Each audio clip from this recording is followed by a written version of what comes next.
अंजलि को जैसे ही अमन की तस्वीर के सामने रखा जाता है, अंजलि अमन की याद में घबरा जाती है। अंजलि जैसे ही अमन की तस्वीर देखती है, अंजलि के शरीर में अलग ही हलचल मचने लगती है, मानो अंजलि अमन को देखकर तड़प रही है। भला तड़पे भी क्यों ना, क्योंकि अंजलि तो अमन से बहुत ज्यादा प्यार करती थी। अंजलि चाहती थी कि वह अमन के साथ अपना सुखी जीवन बिता सके, लेकिन इनके जीवन की शुरुआत होने से पहले ही इनका जीवन नर्क बन गया। अमन जो कि राजपूत परिवार को चला रहा था, राजपूत परिवार में एक हंसता खेलता अमन का भी छोटा सा परिवार था, वह पूरी तरीके से बर्बाद हो गया केवल और केवल युवराज सिंह ठाकुर के चलते। युवराज सिंह ठाकुर ने एक ट्रक एक्सीडेंट के चलते अमन को पूरी तरीके से बर्बाद करके रख दिया। और यह ट्रक कोई मामूली ट्रक नहीं था, बल्कि यह ट्रक के अंदर भरी हुई थी बहुत सारी बारूद, और इसी बारूद के चलते पूरी ही कार के अंदर आग लग गई और अमन की मौत हो गई। हालांकि युवराज यहाँ पर अंजलि को मारना चाहता था, लेकिन अंजलि के बजाय अमन की मौत हो गई। युवराज को इस बात का दुख तो है कि राजपूत परिवार का वंशज मर गया, लेकिन इस वक्त तक युवराज भी क्या कर सकता था। हालांकि राघव सिंह राजपूत ने ठाकुर परिवार को कोर्ट से तो बेल दिलवा ली, लेकिन अब 21 साल बाद अंजलि की याददाश्त वापस आने वाली है, जहाँ पर अंजलि पूरे ही राजपूत परिवार को बर्बाद करके रख देगी। अंजलि ने 21 साल वेट किया है ताकि वह राजपूत परिवार को बर्बाद कर सके। 21 सालों से अंजलि व्हील चेयर पर ही घूम रही है, और अब अंजलि को मौका मिला है तो अंजलि राजपूत परिवार को तो नहीं छोड़ने वाली है, साथ ही जो भी अमन का कातिल है उसको भी नहीं छोड़ने वाली है। हालांकि अभी तक अंजलि को यह पता नहीं चला है कि उसके पति का कातिल और कोई नहीं बल्कि युवराज है, लेकिन कुछ ही समय में अंजलि को भी यह सारी चीजें पता चल जाएगी। और जैसे ही अंजलि को युवराज के बारे में पता चलता है, उसके बाद अंजलि कुछ ऐसा करती है जिसे जानकर आपके पैरों तले जमीन खिसक जाएगी। तो आखिर अंजलि ने ऐसा क्या किया, आइए जानते हैं आज की इस वीडियो में। कहानी की शुरुआत होती है आरती से, जहाँ पर आरती कली के पास आती है और कली से कहती है कि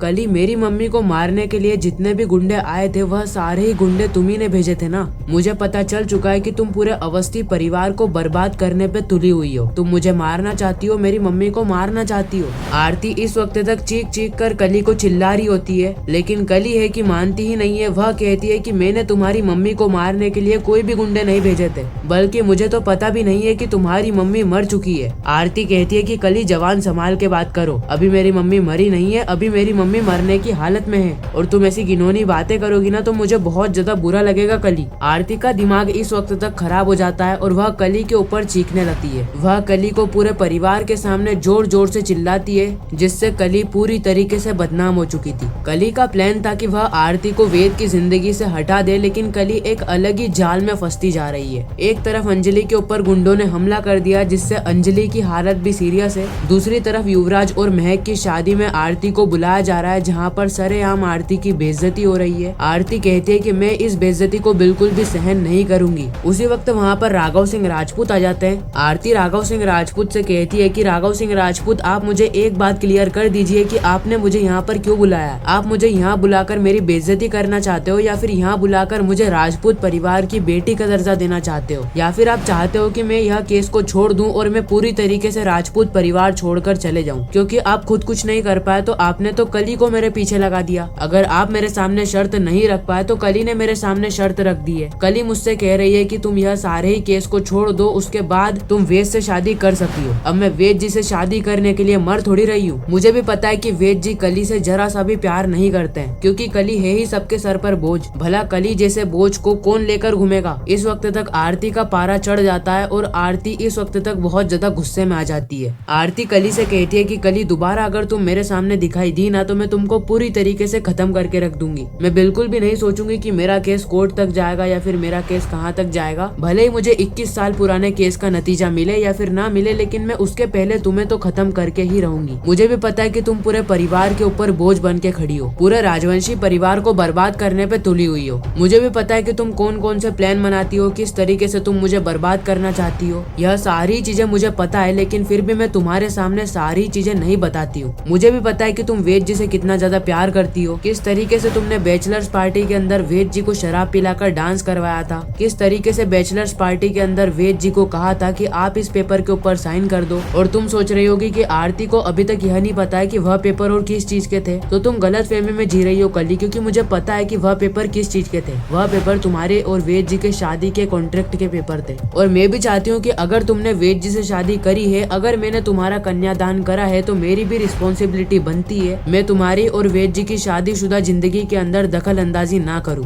तुम्हारे और वेद जी की जिंदगी में मैं कोई भी प्रॉब्लम लेकर ना आऊँ, लेकिन इसमें मैं भी क्या कर सकती हूँ क्योंकि तुम्हें मेरे लिए बहुत सारी प्रॉब्लम्स लेकर आ रही हो। कली का दिमाग इस वक्त तक खराब हो जाता है क्योंकि कली को पता चल चुका था आरती को यह सारी बातों के बारे में कैसे पता चला। कली के साथ साथ राजपूत परिवार भी इस वक्त तक बहुत ज्यादा शौक में होता है क्योंकि आरती को सारी चीजों के बारे में पता चल चुका था। अब आरती को इतनी चीजें पता है तो आरती को यह तो पता होगा ही सही कि उसके पिता का कातिल कौन है। आरती को तो यह भी पता होगा कि उसकी मम्मी को किसने मारने की कोशिश करी थी। इस वक्त तक राघव सिंह राजपूत को सारी बातें क्लियर हो जाती है, यहाँ तक कि कली को भी सारी बातें क्लियर हो जाती है कि आरती को केवल और केवल एक सबूत की देरी है। आरती को जैसे ही एक सबूत मिल जाता है आरती पूरी ही जिंदगी बर्बाद करके रख देगी। किसकी जिंदगी बर्बाद करके रखेगी? राजवंशी परिवार की, राजपूत परिवार की और ठाकुर परिवार की। इस और हम वेद को देखते हैं जहाँ पर वेद कली को एक एनवेलप देता है जिसके अंदर की 2 करोड़ रुपए का चेक था। वेद कली से कहता है कि कली ये रहे तुम्हारे पैसे, ये रही तुम्हारी बख्शी का, क्योंकि तुम्हें तो मेरे पैसों से ही मतलब है, इसलिए जाओ मैं तुम्हें 2 करोड़ रुपए देता हूँ। 2 करोड़ रुपए लो और मुझसे कहीं दूर चले जाओ। कली कहती है कि वेद जी आपने मेरे को 2 करोड़ के अंदर ही तोल दिया, आपने अपनी पत्नी को 2 करोड़ के अंदर ही तोल दिया। वेद जी कम से कम पैसा बढ़ा कर तो बताते। वेद इस वक्त तक बहुत ज्यादा गुस्से में आ जाता है और वह कहता है कि ये रहे तुम्हारे पैसे, 2.5 करोड़ ले लो, 3 करोड़ ले लो, 5 करोड़ ले लो, मैं तुम्हें 10 करोड़ रुपए देने को भी तैयार हूँ अगर तुम मेरे को हमेशा हमेशा के लिए छोड़कर जाने को तैयार हो तो। कली इस वक्त तक आरती के पास आती है और वह आरती से कहती है कि आरती देखो तुम्हारे पति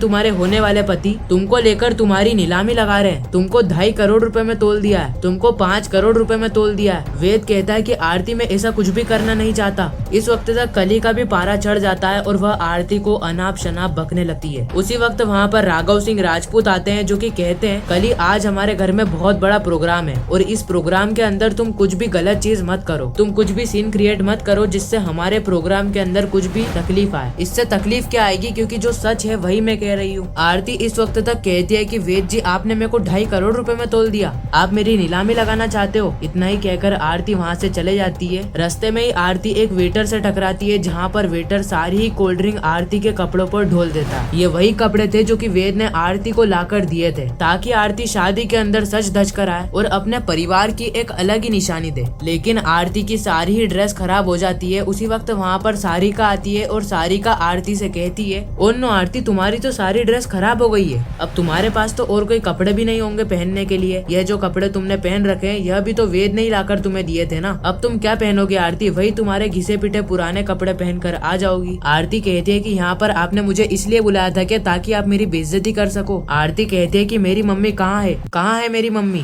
सारिका बताती है कि तुम्हारी मम्मी ऊपर अमन के कमरे में बैठी हुई है, जाओ तुम्हारी मम्मी से मिल लो, तुम्हारी मम्मी के कमरे में जाकर कपड़े चेंज कर लो और वही तुम्हारे पुराने घिसे पिटे कपड़े पहनकर आ जाना। और तुम्हारे पास है भी क्या, वैसे नए कपड़े तो तुम्हारे ऊपर जमते नहीं है, यह सब अमीरों के चोचले हैं, तुम पर यह सारी चीजें कहाँ जमती है। खैर इसी के साथ यह एपिसोड यहीं पर ही खत्म हो जाता है। बाकी आने वाली कहानी बहुत ही ज्यादा इंटरेस्टिंग होने वाली है। आप आने वाली कहानी को लेकर कितने ज्यादा एक्साइटेड हो नीचे कमेंट करके जरूर बताना। मैं मिलता हूँ किसी नेक्स्ट इंटरेस्टिंग वीडियो में, जब तक के लिए गुड बाय।